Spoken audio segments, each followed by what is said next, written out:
OK. Donc, quelle température a-t-il fait samedi et dimanche?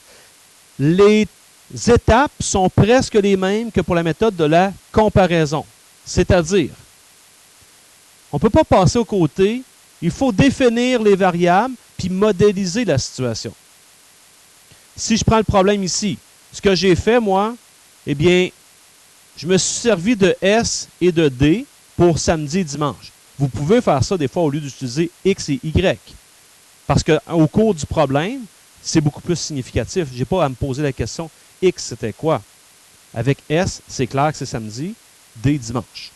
Donc, la température enregistrée samedi, la température enregistrée dimanche. Par la suite, avec ça, je modélise, je traduis ma situation. Qu'est-ce qu'on me dit? On me dit, samedi, il a fait 12 degrés de moins que dimanche. Souvenez-vous, dans ce temps-là, je faisais quoi? Samedi, dimanche. Et là, je veux créer une égalité entre les deux. Si samedi, il y en a 12 de moins que dimanche, puis je veux que ce soit égal, j'enlève 12 degrés à dimanche. Ça, c'est le principe. Et ici, on a de quoi de nouveau? Dans la phrase où on nous dit la température moyenne des 2 journées, comment on va faire pour faire la température moyenne de 2 journées? Comment je fais la moyenne des températures de 2 jours? Tu les additionnes, puis tu divises par 2. Ça ici, c'est subtil. C'est pour ça que, regardez, j'additionne les 2, je divise par 2. On ne me dit pas nulle part de le faire, mais c'est par le vocabulaire. Et ça donne moins 5. Alors, j'ai ces deux-là. La technique de la substitution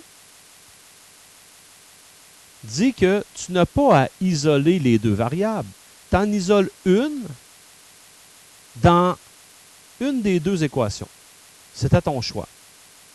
Puis bien souvent, on va utiliser cette technique-là parce que il y a déjà un bout du chemin qui est fait. Regardez ici, le S était déjà isolé. Donc, je n'ai pas de travail à faire ici. J'y vais directement avec mes deux équations. Je n'ai pas de travail à faire. Si je n'avais pas de variable isolée, j'effectue le travail pour une des deux équations, à mon choix. Et par la suite, c'est là que vous devez substituer. Vous allez remplacer cette variable-là dans l'autre équation. Qu'est-ce que ça veut dire? Dans mon autre équation, observez ici, j'ai la variable S. Mais S, ça vaut quoi? S, ça vaut D-12.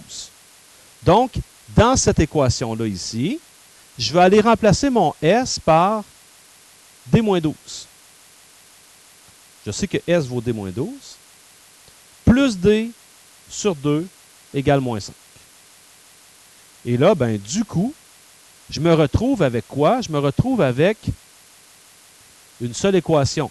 J'ai été un peu rapidement ici, là, mais ce qu'on pourrait voir à côté, là, c'est que j'ai 2D moins 12 sur 2 égale moins 5. Et là, ben, pour me débarrasser, si on veut, du 2 qui est ici, j'ai fait à gauche et à droite fois 2. Donc, c'est venu éliminer les 2 ici. Et je me suis retrouvé avec 2D moins 12 égale moins 10. À partir d'ici, il n'y a rien de différent qu'avec l'autre technique. Donc, j'ai fait plus 12 et j'ai divisé par 2 de chaque côté. J'obtiens que dimanche, il a fait 1 degré.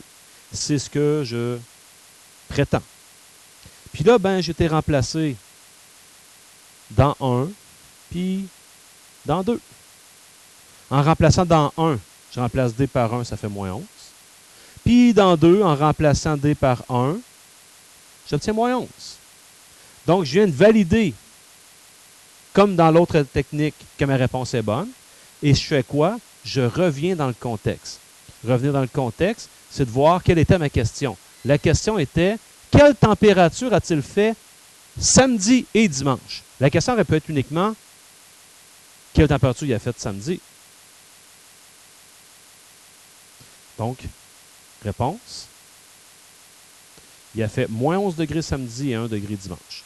Vous voyez que la technique est très similaire à l'autre. J'ai même, je vous dirais, moins de travail à faire. Je sais que vous êtes beaucoup plus confortable avec la comparaison, parce que c'est la technique que vous avez vue en secondaire 3. Mais la substitution, beaucoup plus efficace, parce qu'elle me demande moins de travail à faire. Donc, exemple. On va reprendre cet exemple-là. Ça fait un petit bout qu'on ne l'a pas vu. On va le traduire, puis on va suivre les étapes pour le faire par substitution. C'est un problème qui nous est familier, donc en ce qui concerne la traduction initiale, on va y aller un peu plus rapidement. Donc, depuis le début de la saison, l'avantage numérique des Canadiens de Montréal est assez. On constate cependant que ça se déroule mieux sur la route qu'à domicile. En effet, l'attaque à 5 a marqué 2 fois plus de buts sur la route qu'à domicile. Présentement, les Habs n'ont que 18 buts en supériorité numérique, ce qui leur vaut le 26e rang à ce chapitre. Combien ont-ils marqué de buts en avantage numérique sur la route et à domicile? Donc ici, on avait X, Y. X étant le nombre de buts en avantage numérique sur la route.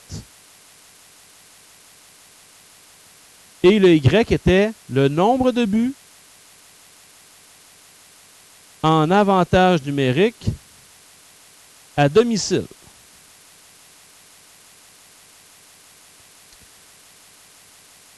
Puis avec ces deux variables-là, ce qu'on a à faire, c'est de modéliser la situation. Lorsqu'on prend le temps de relire le problème, on constate que la première information qu'on me donne, on dit que présentement, les Habs... On me dit que l'attaque à 5 a marqué 2 fois plus de buts sur la route qu'à domicile. Je vous rappelle que lorsque... Je vous parlais tantôt de mes tiroirs. Là.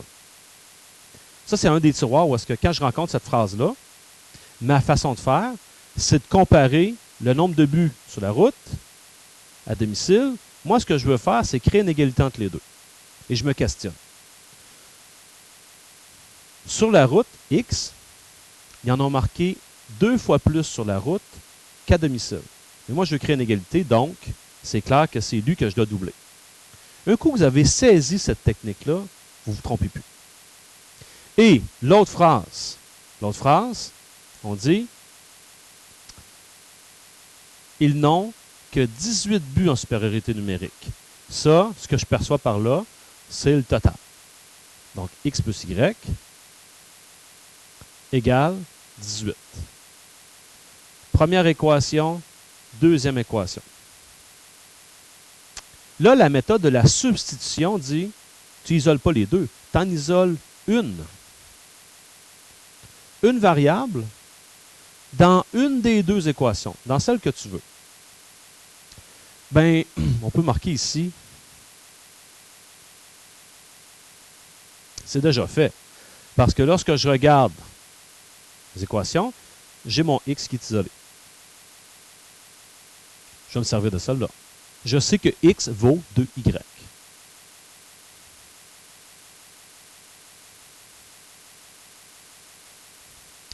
X vaut 2Y.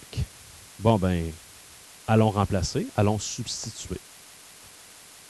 Je vais aller substituer dans la deuxième équation.